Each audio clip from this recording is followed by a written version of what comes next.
प्रिय भैया बहनों, कक्षा 10 जीव विज्ञान अध्याय 1 जैव प्रक्रम के अंतर्गत हम पोषक तत्व की चर्चा कर रहे थे, जिसमें से पिछले वीडियो में आपने 2 पोषक तत्वों के बारे में जाना है, कार्बोहाइड्रेट और वसा।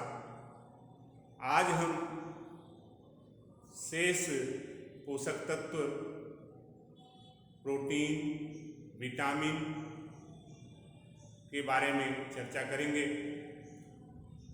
तो तीसरा जो पोषक तत्व है भोजन का प्रोटीन है, जो सबसे महत्वपूर्ण पोषक तत्व है। प्रोटीन जटिल कार्बनिक यौगिक है, जो कार्बन, हाइड्रोजन, ऑक्सीजन तथा नाइट्रोजन से मिलकर बना होता है। प्रोटीन जिन इकाइयों से मिलकर बनता है उन्हें न्यूक्लिक अम्ल कहते हैं, अमीनो अम्ल कहते हैं, अमीनो अम्ल कहते हैं। तो अमीनो अम्ल के कई अणु जब एक दूसरे से जुड़ते हैं तब जाकर के प्रोटीन का एक अणु बनता है, यानी अनेक अमीनो अम्ल मिलकर के प्रोटीन का निर्माण करते हैं। अमीनो अम्ल प्रोटीन निर्माण की संरचनात्मक इकाई है। जीव द्रव्य में, कोशिका के जीव द्रव्य में 20 प्रकार के अमीनो अम्ल पाए जाते हैं, जिनमें से 10 प्रकार के अमीनो अम्ल कोशिका स्वयं बनाती है।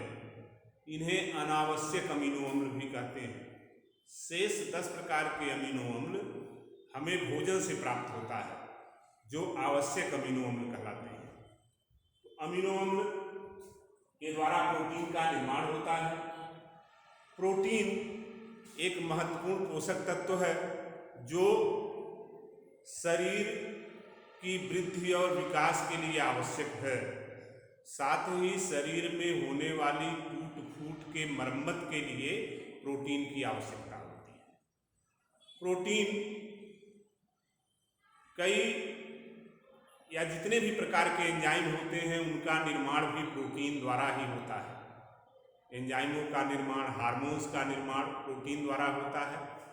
प्रोटीन मुख्य रूप से जो रुधिर में या रक्त में हीमोग्लोबिन प्रोटीन है, वह ऑक्सीजन का संवहन करता है श्वसन क्रिया में। इसी तरह से रक्त में फाइब्रिनोजन प्रोटीन जो है रक्त का थक्का जमाने का कार्य करता है। प्रोटीन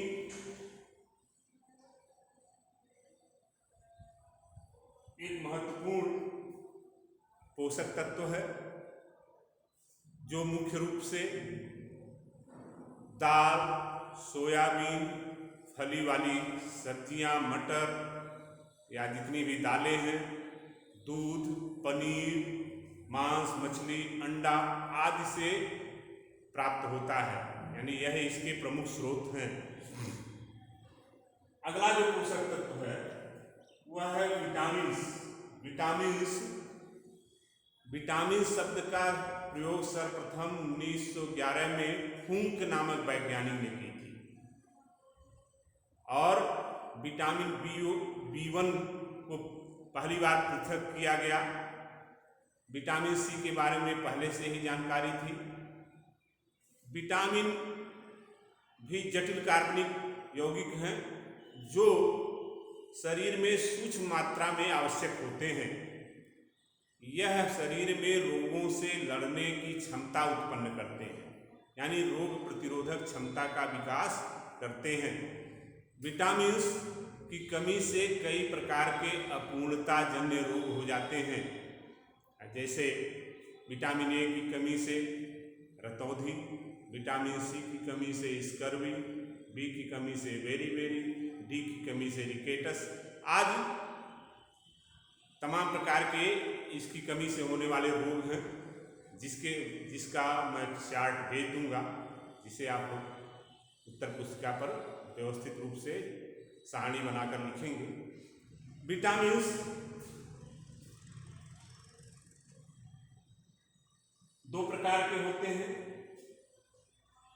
एक तो जल में घुलनशील, दूसरा वसा में घुलनशील। जो विटामिन जल में घुल जाते हैं उन्हें जल में घुलनशील विटामिन कहते हैं, जैसे विटामिन बी और विटामिन सी। केवल ये दो विटामिन हैं जो जल में घुलते हैं। शेष विटामिन वसा में घुलते हैं। तो वसा में घुलनशील विटामिन हैं ए, डी, ई, के। मुख्य रूप से ए वसा में घुलनशील विटामिन हैं।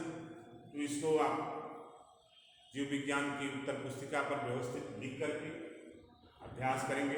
इसके साथ मैं विटामिन, विभिन्न प्रकार के विटामिन के स्रोत, कार्य और उनकी कमी से होने वाले रोग का चार्ट व्हाट्सएप पर भेज दे रहा हूँ, जिसे आप व्यवस्थित कॉपी पर सारणी बनाकर लिख लेंगे और तैयार करेंगे। धन्यवाद।